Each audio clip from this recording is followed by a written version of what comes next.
Hey everyone, now's a great time to use the bathroom. You've got 2 minutes. You could also do 2 minutes of stretching or seated squats or all of those good things. Grab some water, do whatever you want to do so that when we get started in 2 minutes, you will be able to give us your attention and get ready because this one is going to knock your socks off. I'm so excited about this session that we have and our guest. So we'll be starting promptly at 11 a.m. Eastern or whatever that time correlates to your time zone. Thanks for joining.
Okay, it is 11 a.m. and I am so grateful that you have given us your hour. So I want to make sure that we get you massive value during this time period. So we will get started. I am Ashley Koff, registered dietitian for about 20 years and the CEO founder of the Better Nutrition Program. And today I'm thrilled to share with you 5 highly effective ways to market your healthcare business. As a healthcare provider, we know that we have different goals than other businesses. We are in the business of helping people get and stay healthy. And so our marketing really needs to be done differently than other businesses. And so a big part of that today, I want to share with you an individual who's really helped me both with the Better Nutrition Program, but also helped me optimize some things that I do and had been doing in my practice, and has also been a core part of helping our Better Nutrition Program users optimize their business. Before we do that, I just want to run through some housekeeping. We do endeavor to keep this to an hour. We might gift you back even a few minutes. But if at any point something isn't working or, Mercury's retrograde, so if the sound is off or any of that other stuff, I am here monitoring the chat and also the questions. So you can share private messages with me in the chat, or you can share group messages, as well as you can put your questions in here.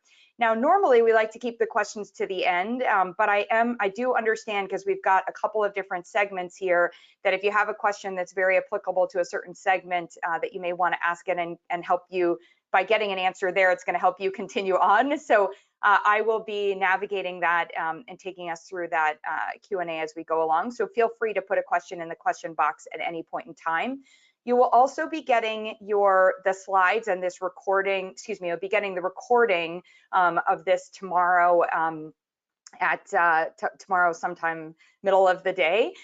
So be on the lookout for that. And if you are unable to attend for the full session today, totally understand that. However, if you are not a Shop of Tools owner already, if you don't already have Better Nutrition Program tools, you very much want to stay until the end.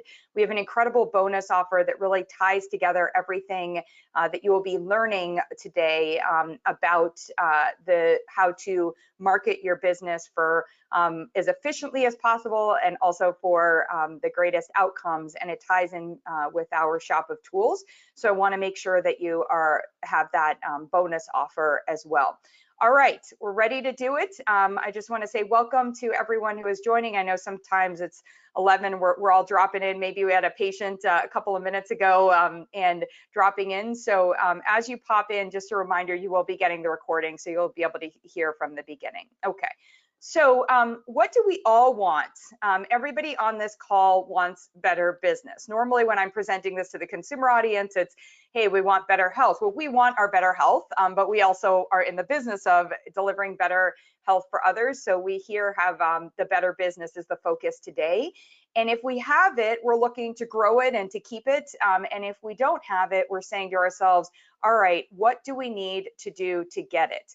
And the issue that I encountered, and now I'm going to switch to Ashley Koff RD for a moment with my particular business. When I started my healthcare business, which actually I started after working in advertising. Yes, as many of you know, I actually sold sugared cereals to America, did an incredible job of it, mea culpa, and tried to apply that when I came over to my business. But what I actually, when I was first starting out, I really never needed to do advertising to grow my business. It was just a different world, and it was all client referral, patient referral, a lot of the stuff that I talked in our Facebook provider group with Leslie Vitale about. These were the things that I was doing to generate organic referrals from practitioners and from existing clients and turn others into referrals.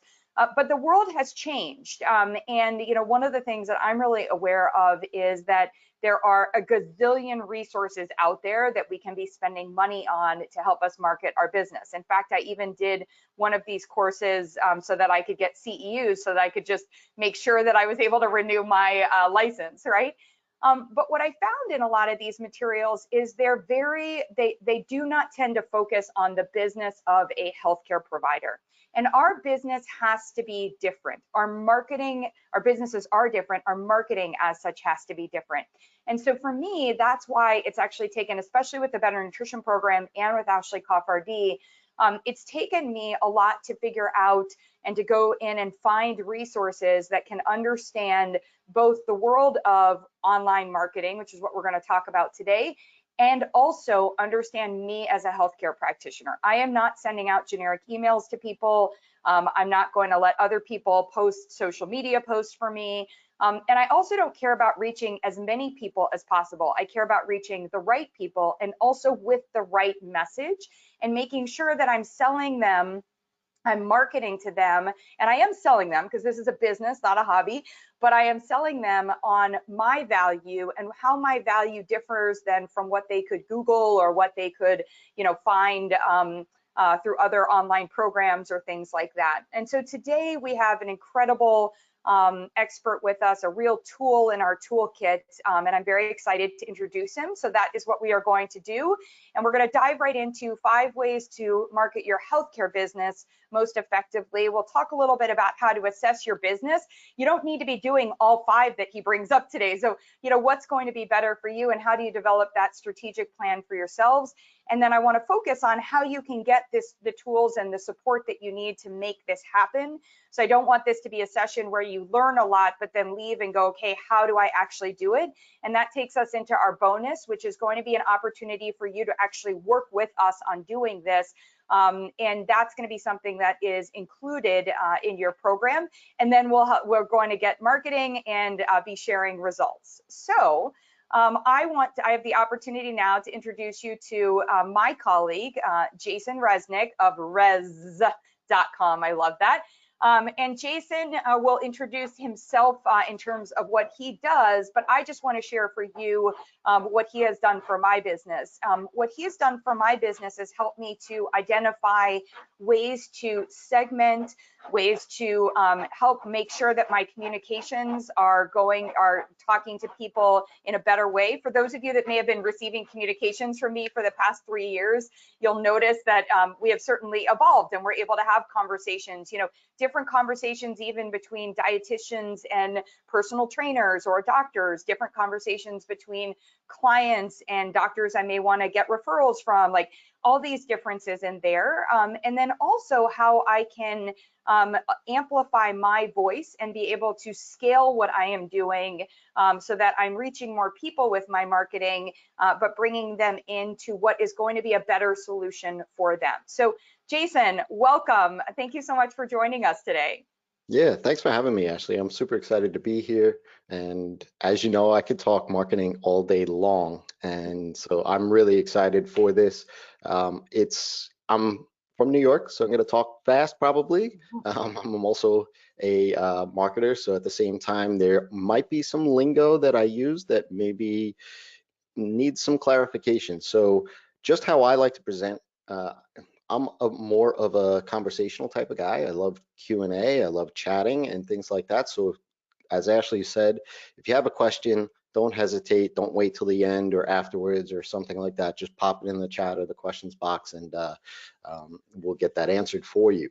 So as Ashley said, my name's Jason. I've been running my own business since 2010, and even before that, when I was working full time for 4.5 years inside a medical boutique design firm, where we built websites and things like that for doctors, hospitals, medical societies, and so on.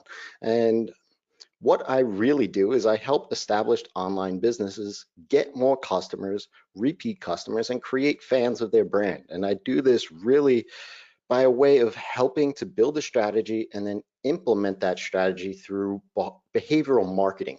And that's just a lingo or jargon term for getting the customer, client, patient what they want when they want it. And I do that through email marketing for the most part and automation, as well as some on-site personalization. As a developer, that's what I quote unquote grew up as. I also help developers and designers reach the dreams that they set out when they first started their own businesses as well. So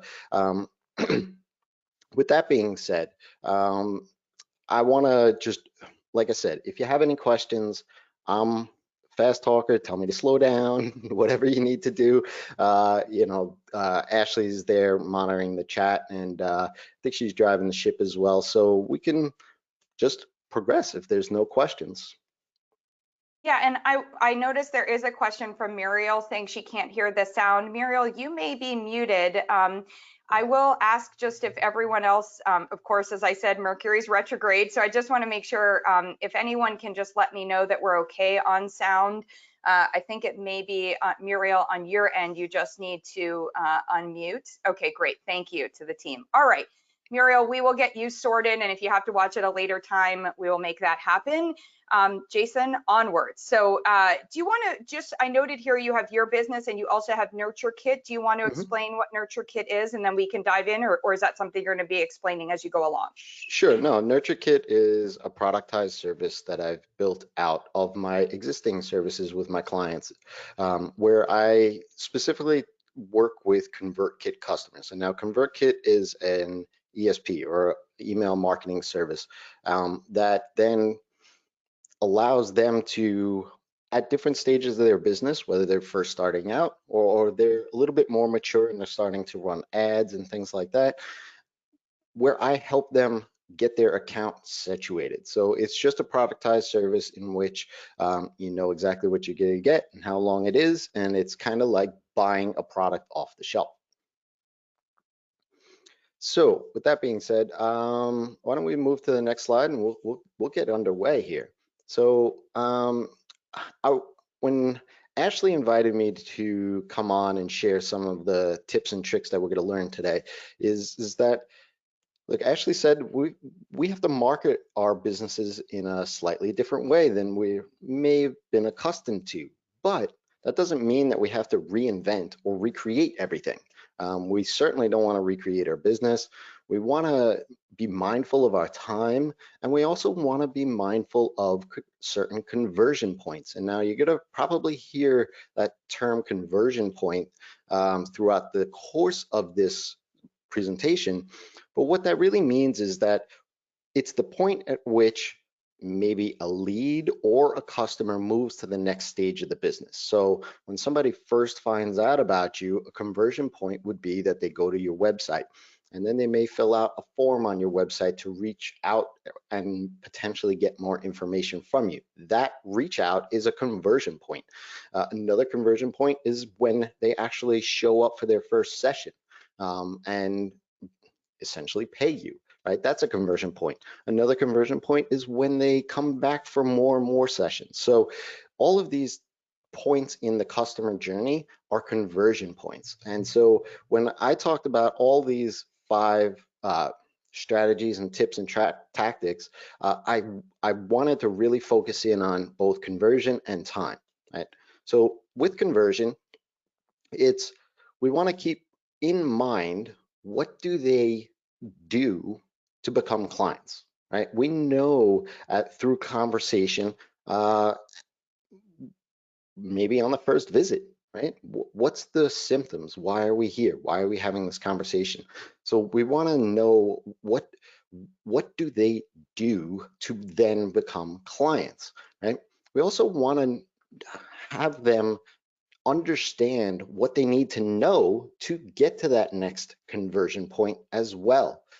This is very important because we want to lead them to that next step. We don't want to create any sort of dead ends. So when we start having a conversation, we leave that almost that taste in their mouth to wonder what's next. How do I get that thing? Or what do I need to do once I leave the office from our first session?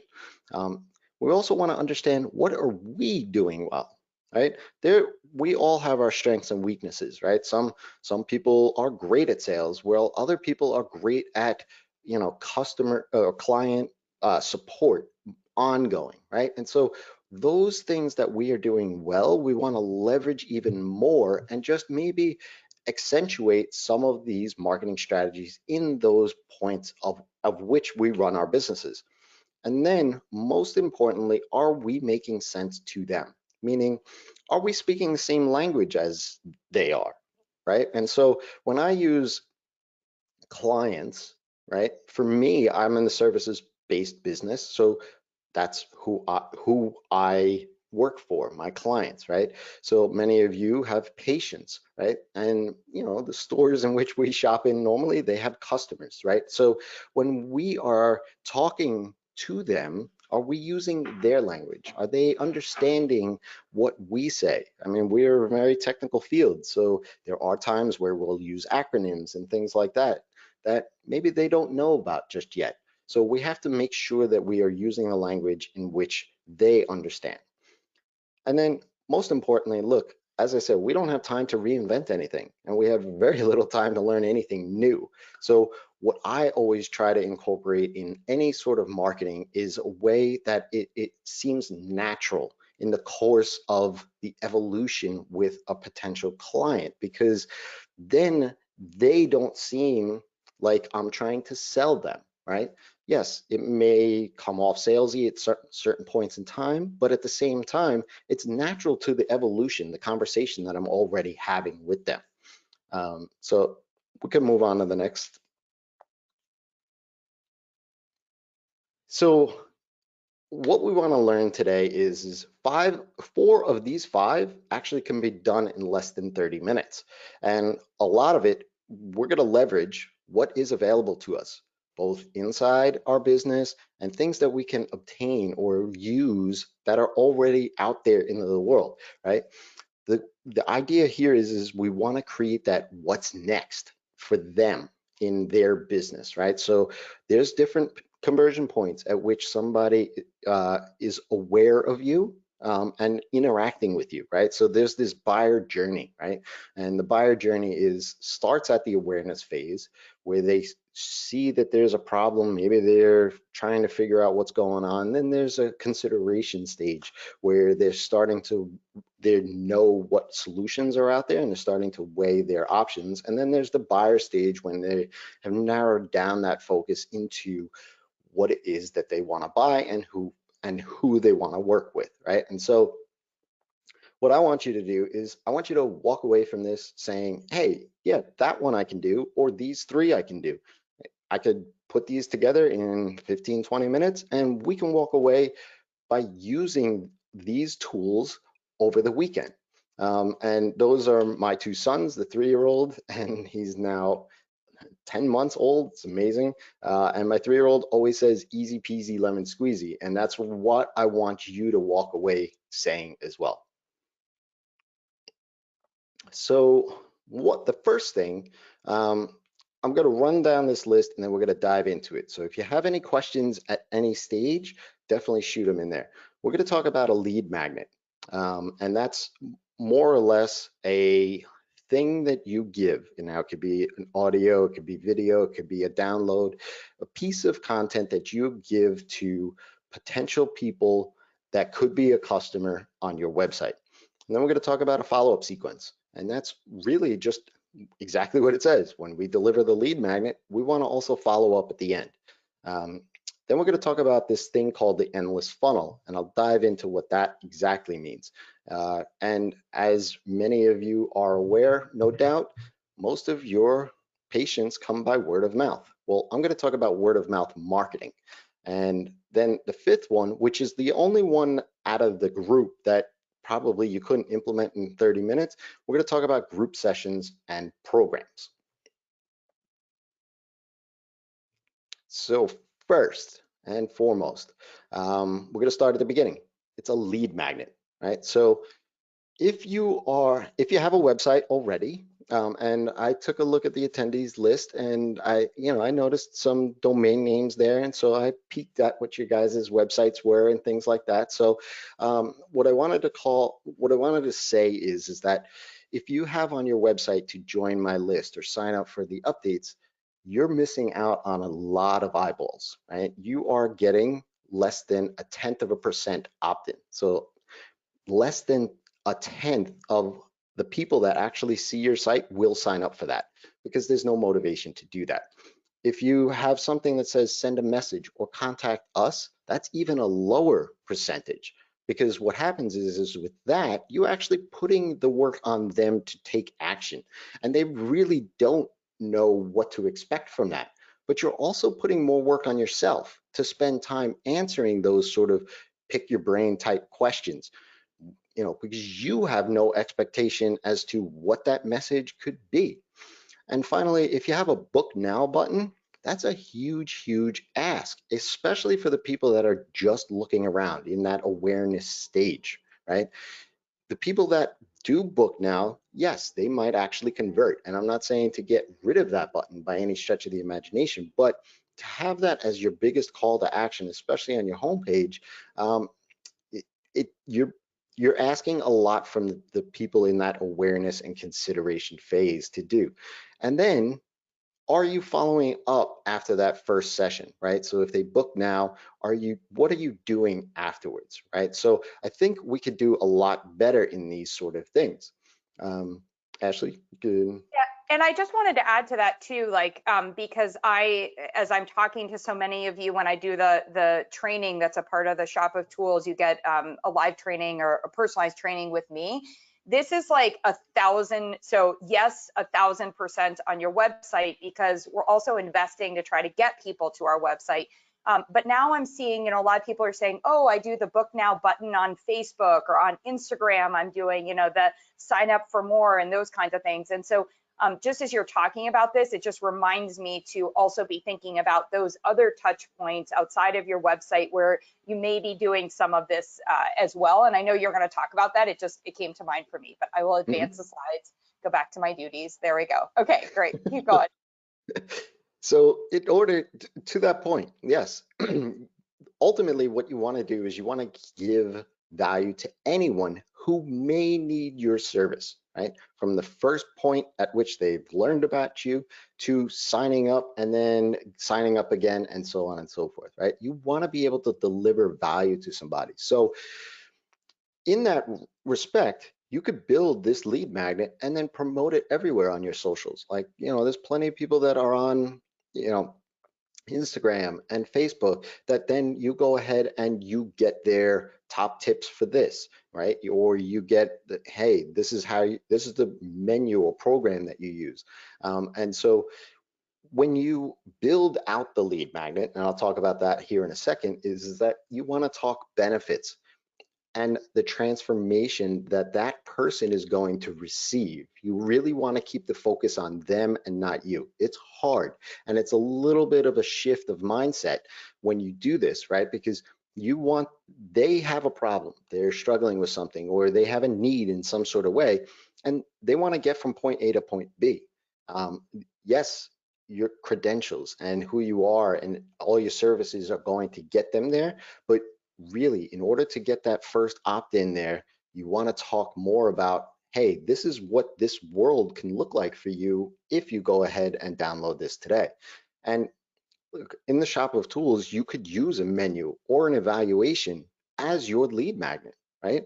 You have these things already made for you. And to make a lead magnet, yes, it does take time. And so I promised you that this one is under 30 minutes. Go ahead, take one of those menus and use that as your lead magnet if that is something that's going to lead you or lead your patient rather to that next level, right? Okay. And then secondly, this is so important, right? Don't deliver the lead magnet and then drop them into a weekly or bi-weekly newsletter if that's what you are doing, right? If you've ever been to a party and there's 3 or 4 people talking and having a conversation, and then you come up into that conversation, you may not know what was said just 5 minutes ago. You don't know where you're kind of lost in the story. You know, they're laughing. You don't really know what you're laughing at, those sort of things. That's what it's like when somebody brand new comes in, they opt into your lead magnet, get on your list, and then you start sending them your weekly emails.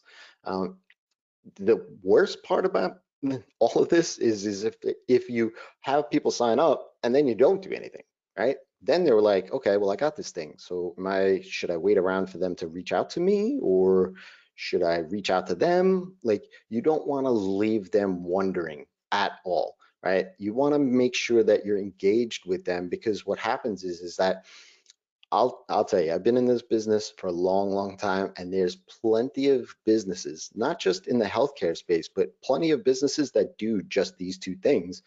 And then you get like a sales email out of the blue for a holiday, and you're like, I don't even remember signing up for anything, right? And so that's the worst experience from that side of the coin.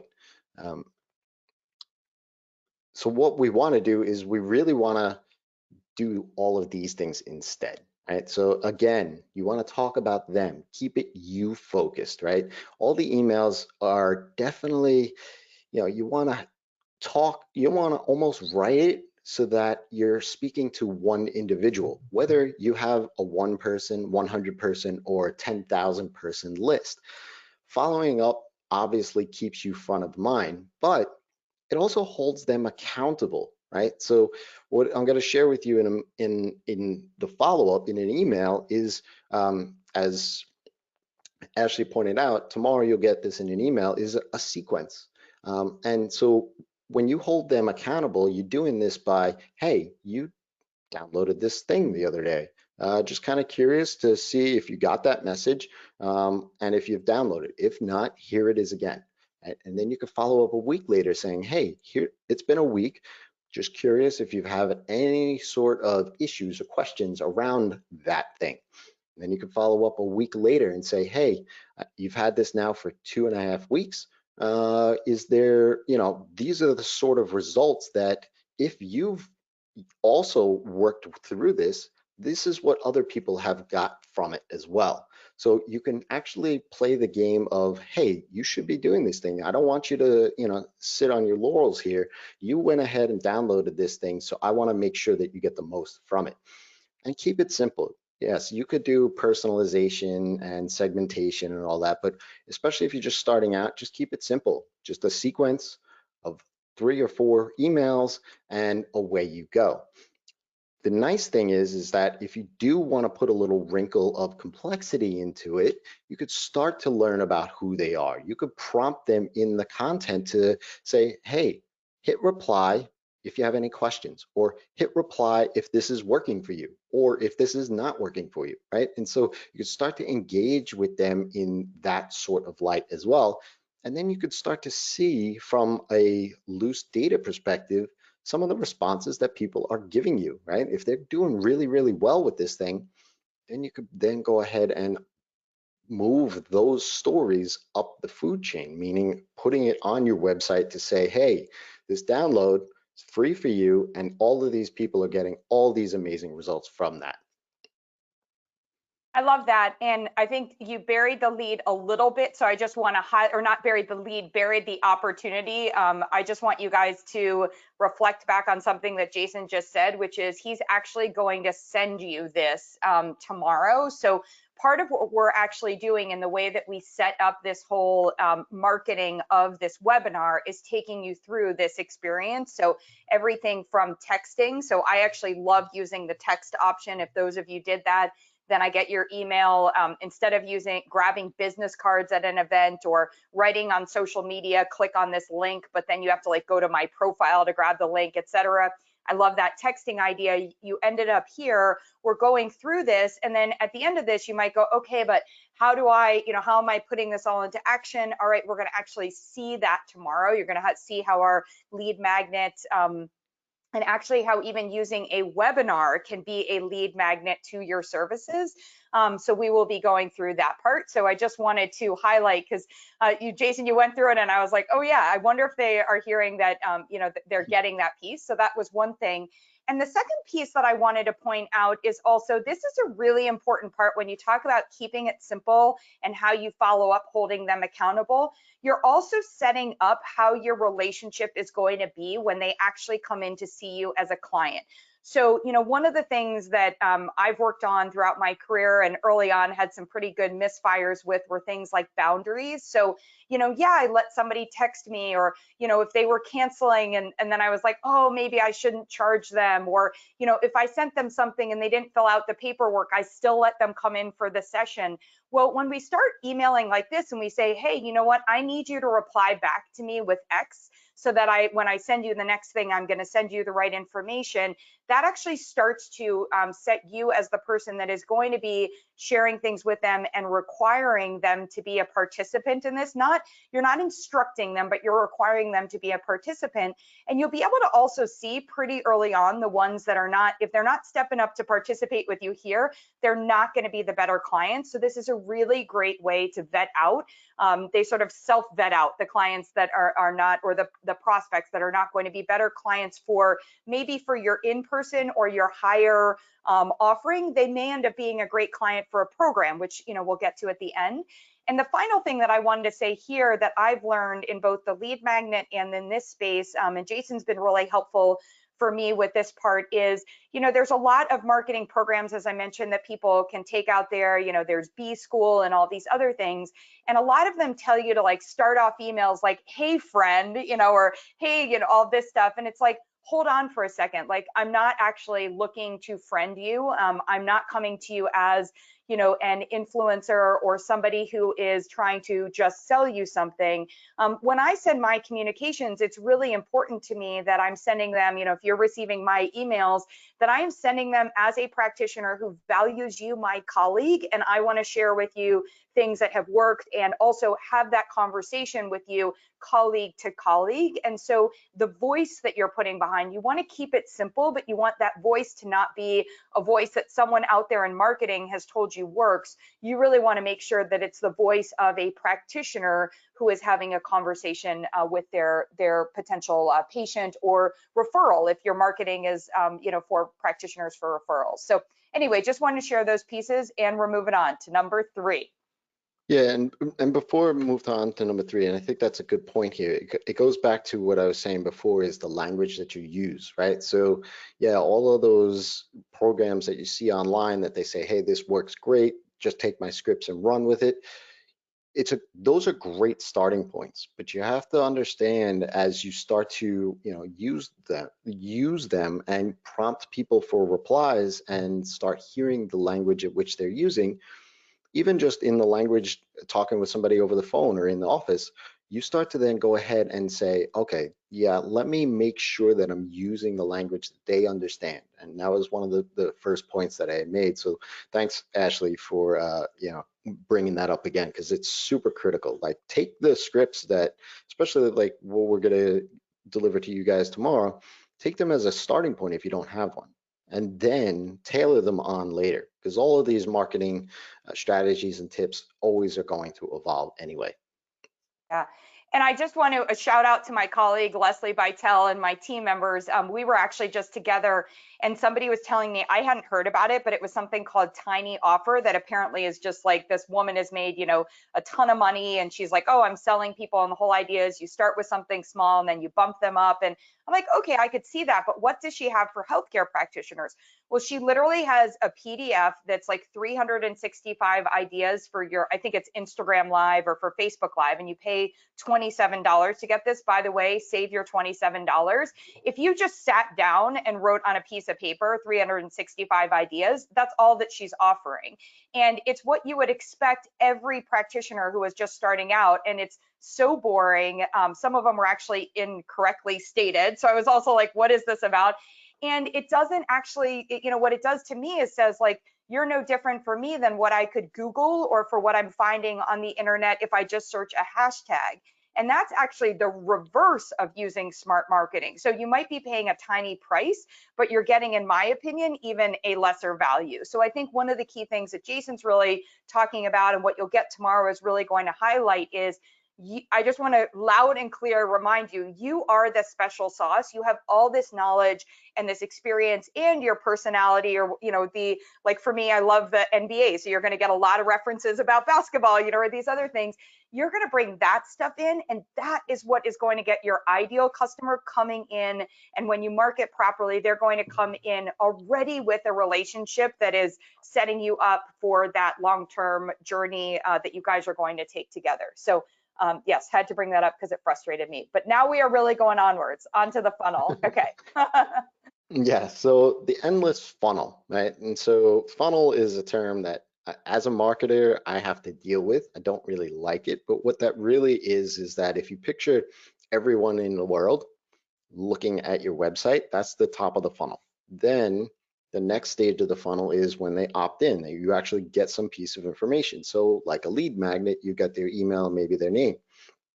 Then you book a call, right? And so as the funnel happens, as a customer goes through this funnel, you're getting smaller and smaller amounts of people until the point at which they buy. So that's always going to be the smallest piece of the pie, if you will, from everybody in the world.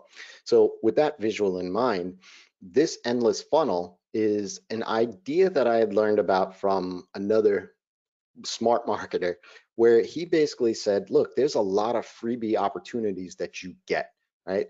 Meaning thank you pages, delivery of emails on lead magnets, right? A lot of people just, these are pages and correspondences that you have that it's they expect, right? The person on the other end of the screen is expecting these things. Use the real estate that's given to you as a freebie to then go ahead and ask them for something else, pass the word along, these sort of things. So instead of just saying on your thank you page, thanks for signing up, go check your inbox, well, there's a few other things that we can do instead to not create a dead end, right?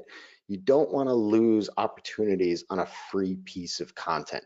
And case in point, when you signed up for this webinar, you then you saw what I'm about to describe to you as a part of this endless funnel.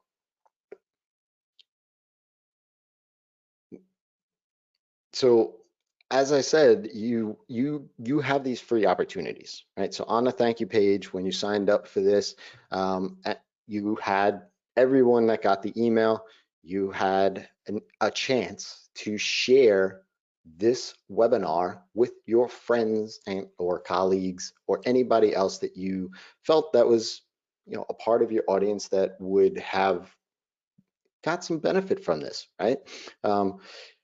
You can easily, I mean, when I said before that these things take 30 minutes or less to do, this one is probably the quickest. You could probably do this in less than 5 minutes, right? Because if you've already had the real estate, and we talked about the lead magnet, we talked about the follow-up sequence, which I'm going to share with you tomorrow.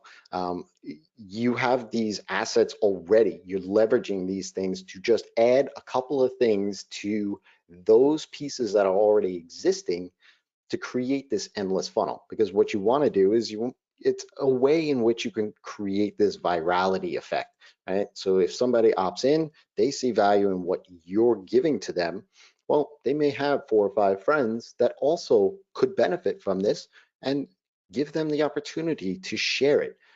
By using a tool like sharelinkgenerator.com, which is a free tool, by the way, you can create links that go out on Facebook, that go out on Pinterest, that go out on LinkedIn, even an email where somebody could just click on it and it would open up in the proper platform with whatever defaults that you set up, right? So you can have the content already built out. You can have links in there. You can tag yourself, so on and so forth.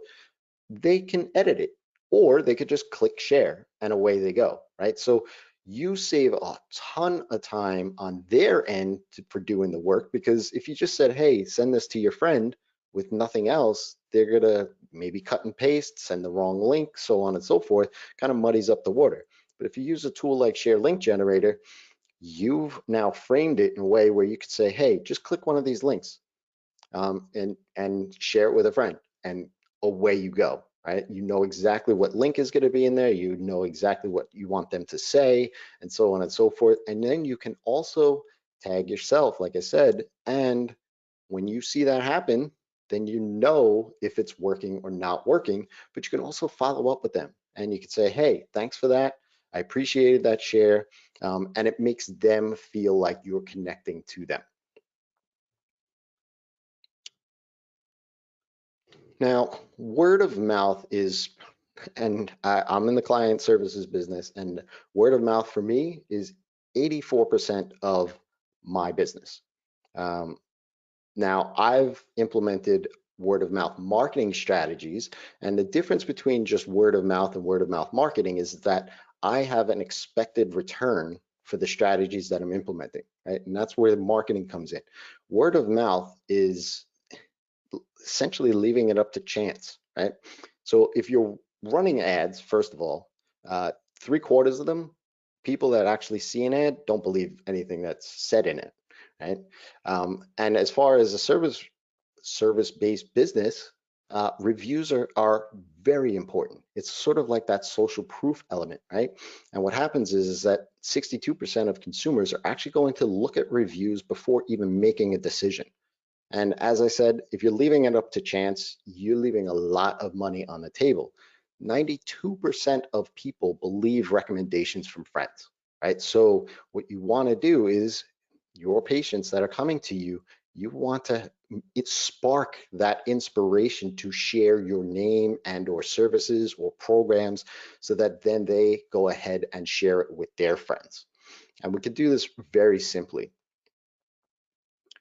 by creating these memorable or milestone moments, right? These are just times or elements in their customer journey with you that stand out in their mind, right? So case in point, a real quick example, several years ago, probably about now closer to 5 years ago, I had a client who was in the Midwest and there was no Major League Baseball team around.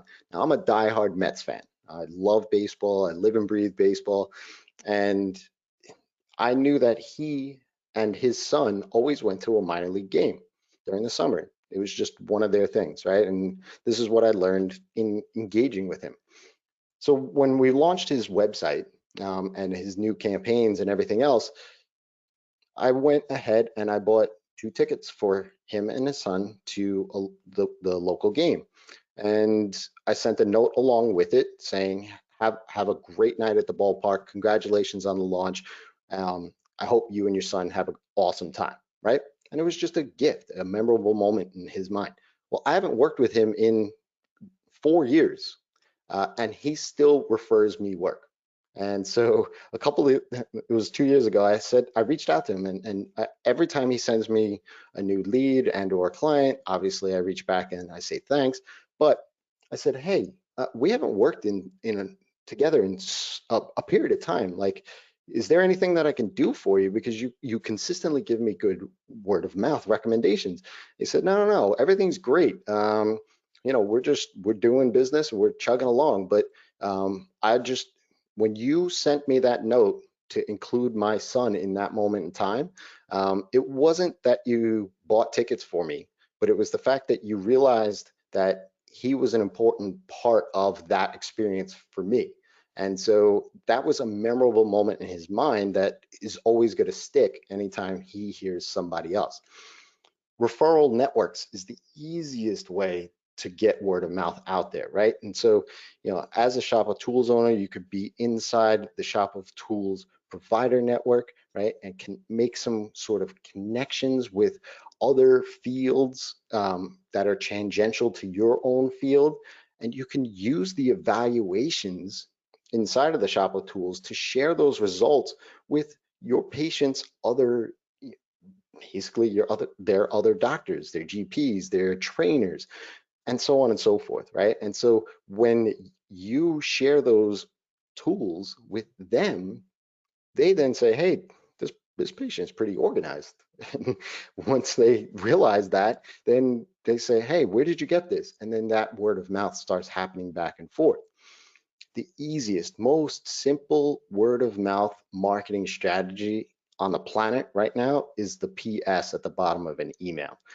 Inside those memorable moments, and these could be things like a session in your office, a phone call that they get some result from, or a program that you're running, and then at the end of it, these people get a certain result. At the end, after your signature, just include a PS at the bottom of the email and saying, hey, I hope you were extremely happy with the results that you've got. If you know anybody else who would like some results like this, I wouldn't mind an introduction, right? And it's just a simple one-liner that, I mean, I said earlier that the endless funnel might have been as quick. This is probably even faster, right? It's just a simple little extra step at the bottom of an email, or text message, or any sort of other text communication that you can use to then go ahead and spark that inspiration to share your name. I love that. And, I had a similar experience with a patient where it actually came in a different light, where she actually she went through a really tough time, and she came in and she just was, she had gained weight and she was feeling like a failure, and all these other things. And, we had our session, and I felt like she left with a good sense of what I wanted her to do. And we had it was more like, and a lot of my probably dietitian colleagues know, sometimes somebody comes in and it's not going to be a nutrition conversation. This is a conversation about, what's going on in life, and how do we just say, hey, things have shifted, and what do you need from me? And what she really needed from me was just to know that, one, I wasn't judging her or defining her as unsuccessful. And number two, that all the hard work that she had been putting in for the last year hadn't gone away just because she'd had a bad month or two. And I didn't think of it as marketing, but when she left, I actually had gone home that night, and I was sharing with my boyfriend at the time, just what had happened or whatever. And I just felt really compelled to write her a note. And so I sent her a note, and I shared a funny story about how in my worst moments, I had gone on a 7-day goat's milk cleanse, and just how I know how it can feel like just a total failure, and in this piece. But I was so proud of her for showing up today. And I said, that is just the big win on that part. And if she felt like she needed more conversations this week, that I was available. I gave her a couple of windows to call me, just if she just needed, that extra support. And we ended up working together for a couple of years. She does amazing. And we kept working together because she went on to have a couple of kids, and I worked with her through some life stages. And she also, had referred me clients, et cetera. And she would come back to, that note and just say, that meant the world for me, because at a time that I think she expressed it in some way of she didn't even know if she could show up for herself, but being able to show up and have that connection with me helped her, move forward and not see herself as a failure. So I think that one is just, so unbelievably important.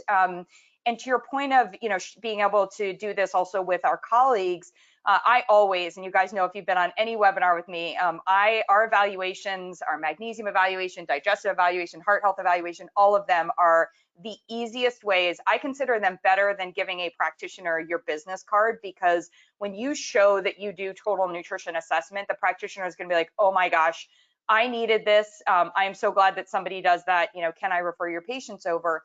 And I had an experience with a practitioner where we ended up actually figuring out that a patient's high blood pressure was a result of her taking a supplement that a chiropractor had recommended that was a fiber supplement for her constipation that had licorice root in it. And she was, like anyone who's constipated, just took too much of it because she wanted to start going to the bathroom, and it was pushing up her blood pressure. And so I shared this with him, in the follow-up note, and I said, here's how I figured this out, and here's this digestive evaluation. And I wrote at the bottom, P.S. If you have any other patients that you want me to do this assessment for, it's as simple as you sending me referring them to me, or you can actually share this evaluation with them, and then I will review their results, and I'll take it from there, and then share this back, and it'll go in their chart. Well, I got so many of those back, and this was in the early days when I was just testing out the tools in my practice, that I actually had to share them with my colleagues because I had more patients than I was able to see just from that referral process. So the power of the PS, Jason, to the thousands. I love that you brought that one up. That's awesome. We'll keep moving on. Okay, so partnerships. Yeah, so this is the one that falls outside of that 30-minute window, right? If you're not running group programs, or you're not teaming up with colleagues in your field or related fields, or you're not running these challenges, you're missing an opportunity, a great opportunity at an accelerated growth of leads and patients into your business. A phrase that I love is a rising tide raises all boats, right? And a lot of times when, and myself included, I get it. It's like a partnership. Okay, so why am I going to promote somebody else, right? And maybe all of my people will go that way. Well, it doesn't really ever happen that way. And I'm going to share with you a couple of examples of this and why it's so important for that accelerated growth. What happens is that in what's called joint venture partnerships in the online space, so if you ever see that JV notation there, that's what that means. In fact, what it happens is that it actually yields a 17% ROI versus 11 on solo tactics. And this is in regards to just general marketing practices. So if you're doing something and you're getting 10, 11, 12% back on it, JV partnerships is going to improve that greatly. The idea behind it is that you're creating this better experience for the participants of the programs or challenges, and you're bringing people together from two different brands or two different audiences, and it elevates both brands in that way, right? The other thing, and Ashley mentioned this earlier on, is that this actually shows what it's like to work with you for the people that haven't bought in just yet, right? Like these challenges and programs are often free. And what happens is that they go through this, whether it's a 5-day, 7-day, 14-day, or 30-day challenge, they go through this program and they see the results that they're getting, and they could get this vibe with you. They say, hey, oh, you know what, I can resonate with this person. And I've seen these challenges and programs result in 15 to 30% of free leads into the business converting into paying clients. Classic example of a program like this is the Be Heart Healthy program, which Ashley's running right now. And she runs these programs all the time. And as a Shop of Tools owner, you can then go ahead and bring your patients into these programs and leverage the audience that's already building in there, and then further coach your patients after the program has already ended. One of the classic examples of one of these partnerships is Ford and Eddie Bauer, right? Two brands that really don't cross paths ever, but they built an SUV together, right? Another brand which is highly in the news right now, if you Google Oreo and or Supreme, the streetwear brand and the cookie teamed up to create a red Oreo. This is lighting the internet up on fire right now, right? And you could go ahead and buy one of these cookies on eBay for like $1,000. It's ridiculous.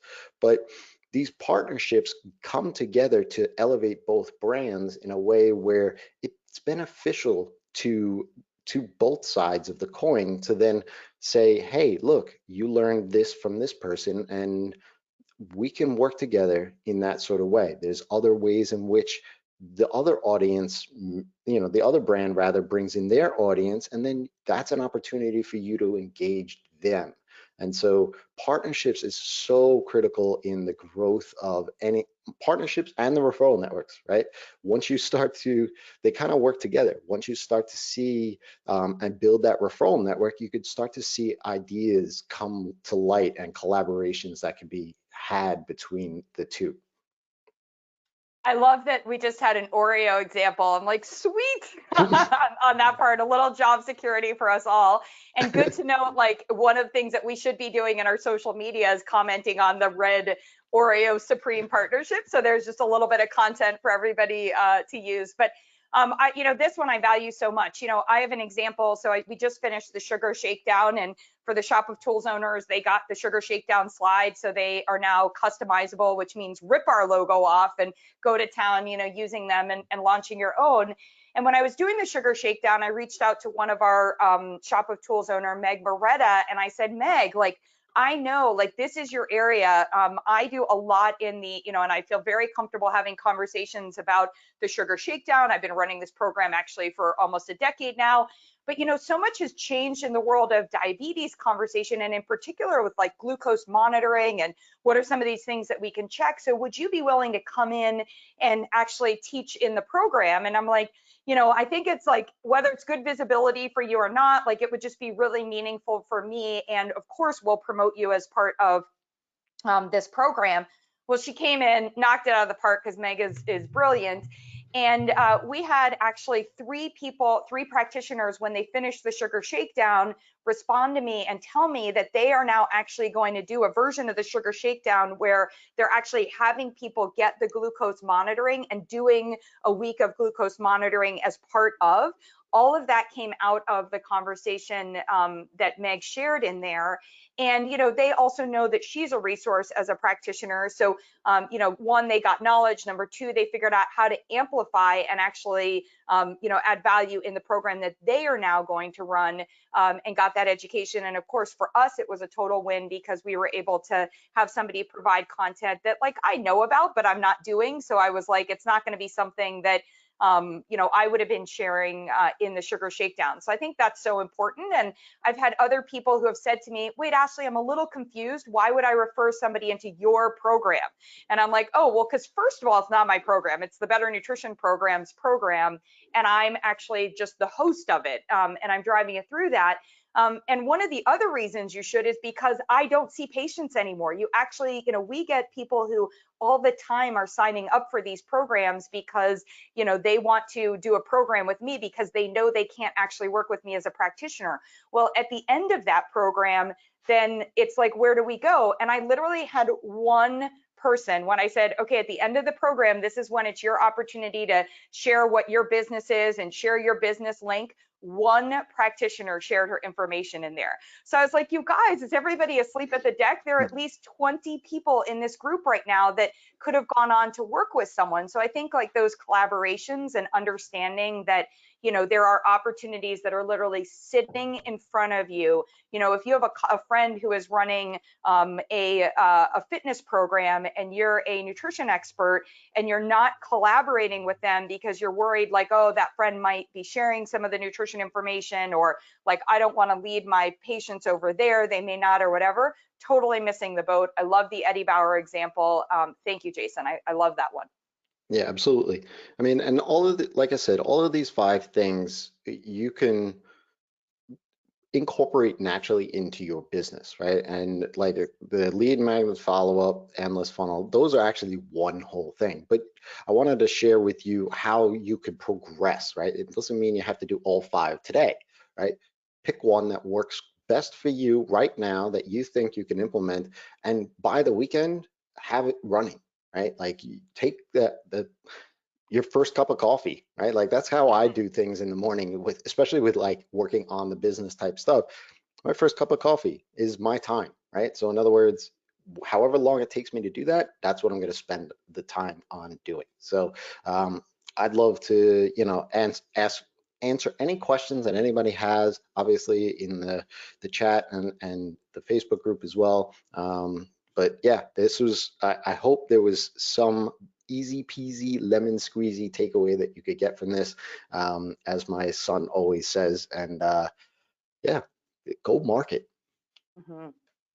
And before, I want to make sure that everybody knows, if you do not have a shop of tools, we have a special offer for you. There's going to be also a special offer for those, or opportunity for those that actually have the shop of tools already.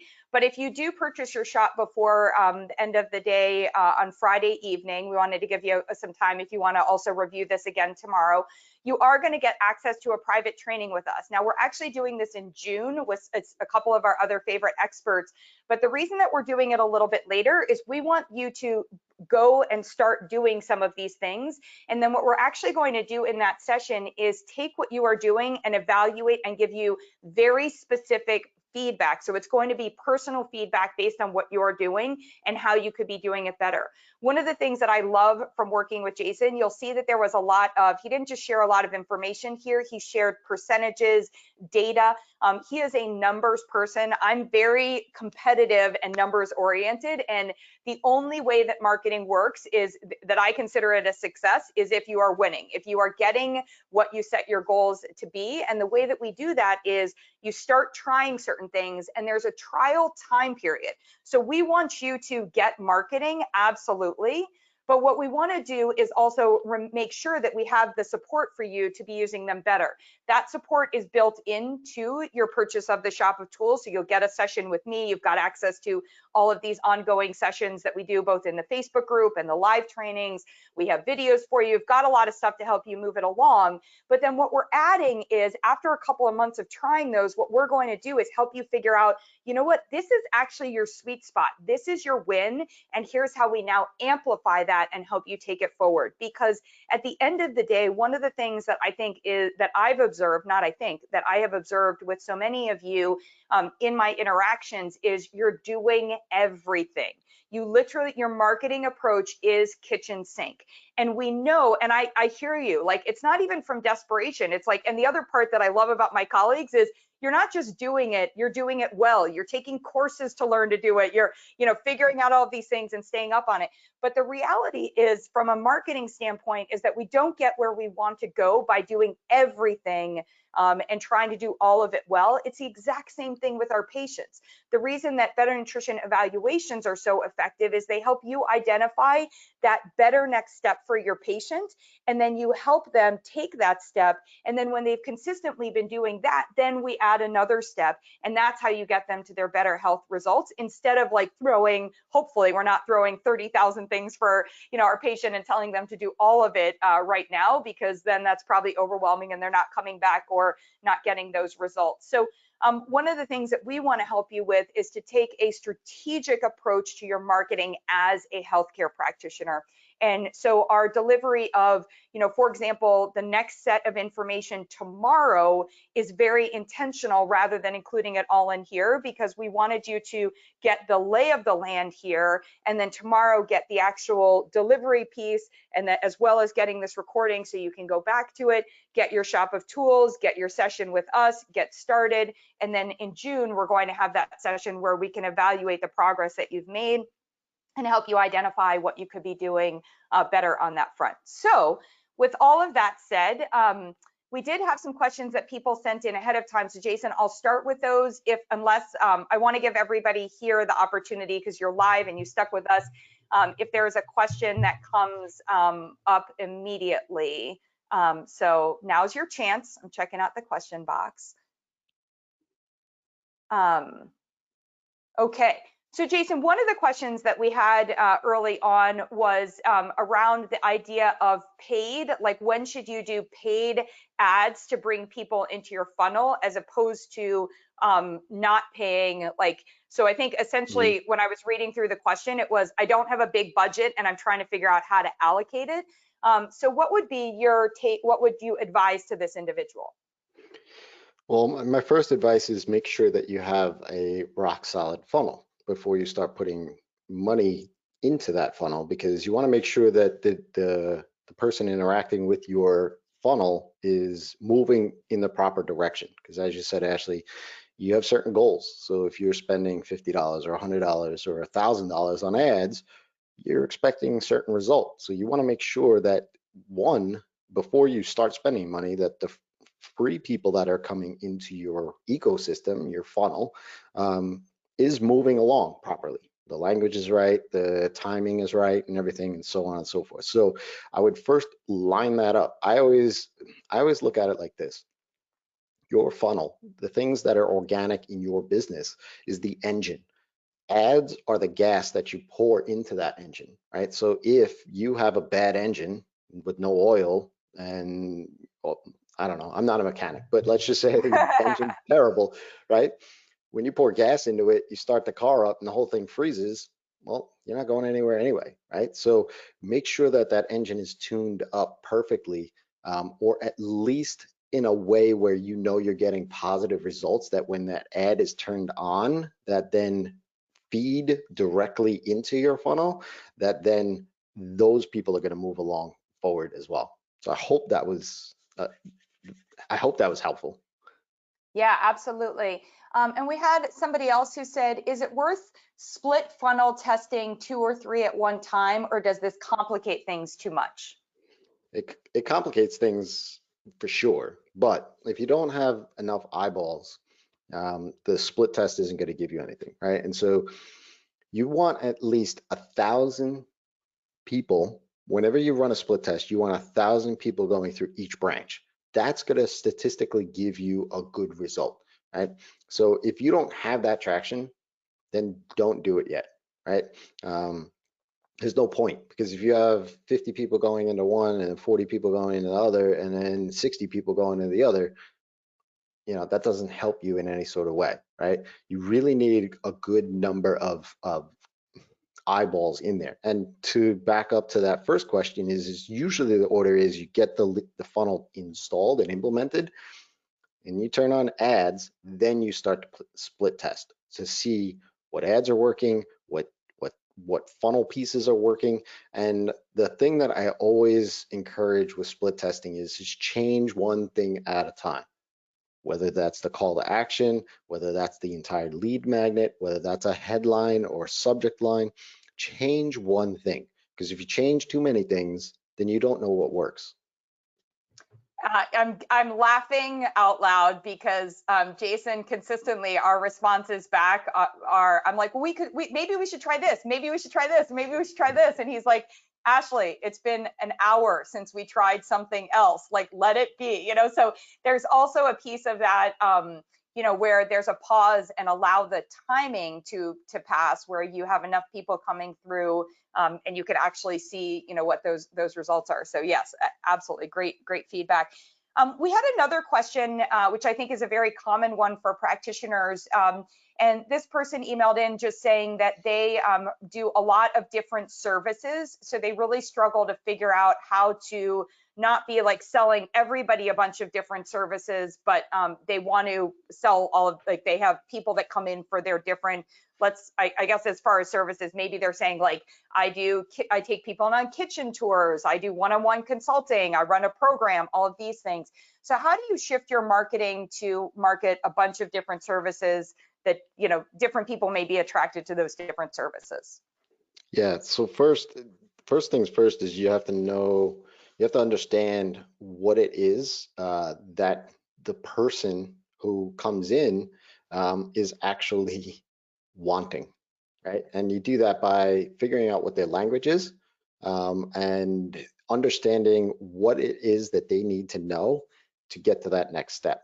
And so, just by interacting with people that are customers, ask them what brought you here today and find out what that tipping point was. And then that's the marketing angle that you go and ask further up the chain. Could be in a follow-up, could be the headline of your website, right? Like, are you interested in this program?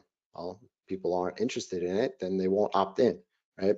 But if they're interested in a different service, those are going to opt in there, right? Just blatantly ask. If you don't, that's the thing with marketing is that it is simple, right? But it's not easy.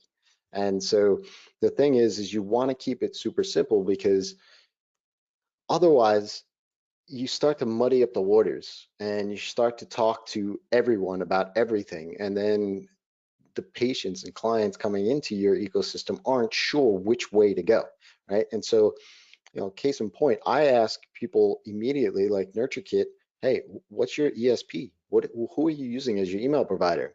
If you're using anything other than ConvertKit, then I'm not the person for you, right? So why go ahead and once they get to a certain point where we're starting to engage and potentially become a client of mine, um, I ask that, why waste time, right? Here's the thing. This is what I focus in on. So if that's not you, then let me refer you to somebody else that can help you, right? So keep it simple, ask up front. There's no smoke and mirrors tricks that need to happen to do that, especially nowadays, because people, if they get frustrated and they're not sure exactly what to do, they're just going to go find that solution somewhere else.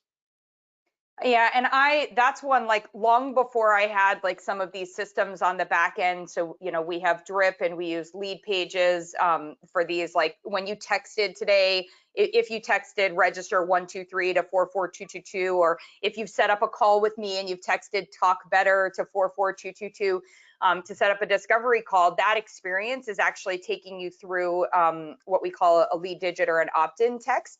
But long before I had that, I was using just our tools. So things like the magnesium evaluation or the keto guide or the anti-inflammatory menu. And when I was using those on social media or at an event and I was saying, hey, would you like to get this?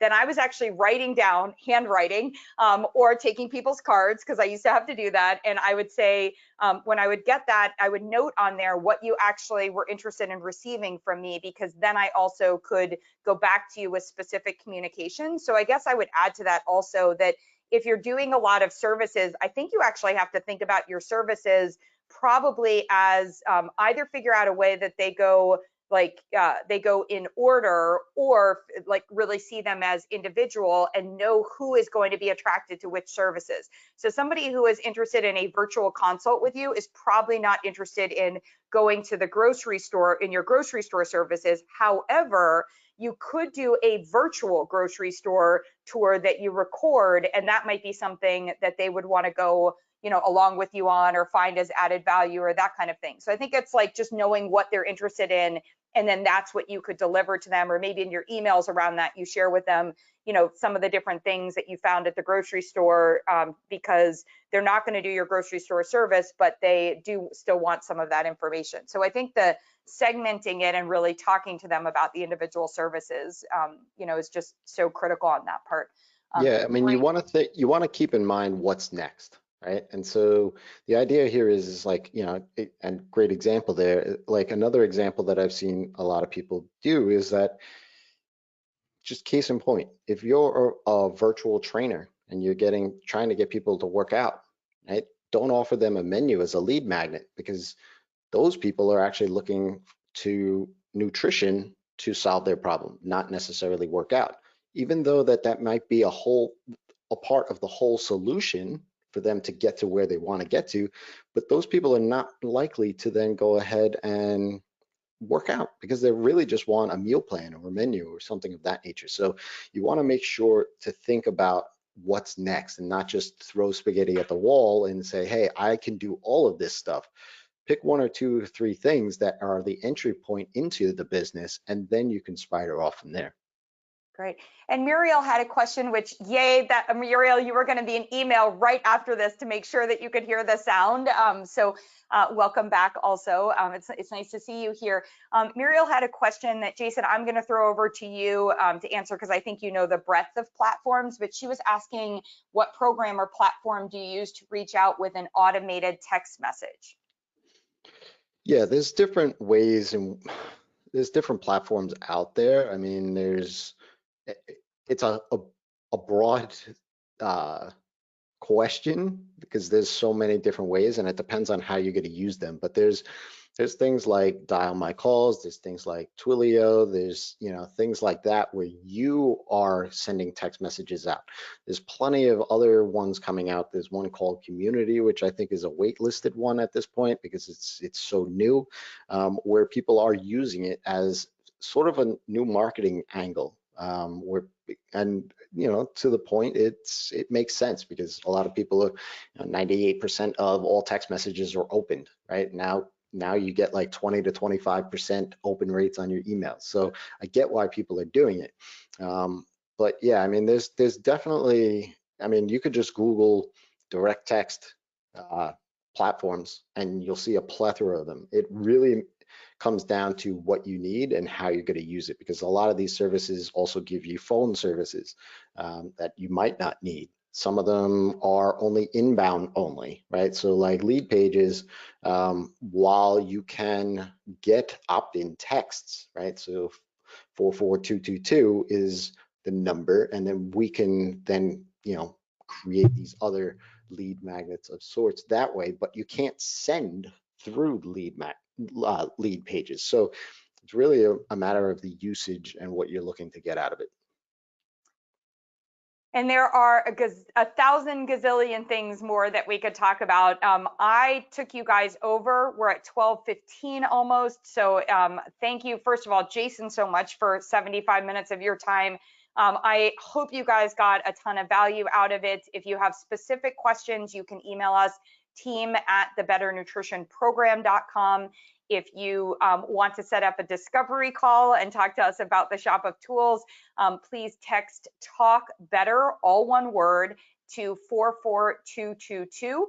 You will also get an email from us tomorrow. So make sure that you're getting emails from, they come from either team at the Better Nutrition Program or Ashley at thebetternnutritionprogram.com. And that will have this live recording, which of course, feel free to share with others if your colleagues were unable to attend. I know that we also had a group of students who are joining us today, so I just want to say thank you. I'm really excited that you guys are learning about this, and thanks to your awesome teacher for having all of you join. If you have questions as well, feel free to reach out. We're just really excited to help you navigate this space as a healthcare provider first, who knows that we need to be better marketers today, but really maintaining and celebrating that healthcare provider as an individual first. And you are so welcome. Thank you, Muriel. Great. Oh, she said she's back from Europe. Thank you. I saw your posts and I was so glad you were able to go. And she said she's heading to the shop to purchase the tools. We can't wait to have you on board, Muriel. And to everybody else, thank you again for joining, and we will be in touch. All right, take care. Thanks, Jason. Yep, thanks.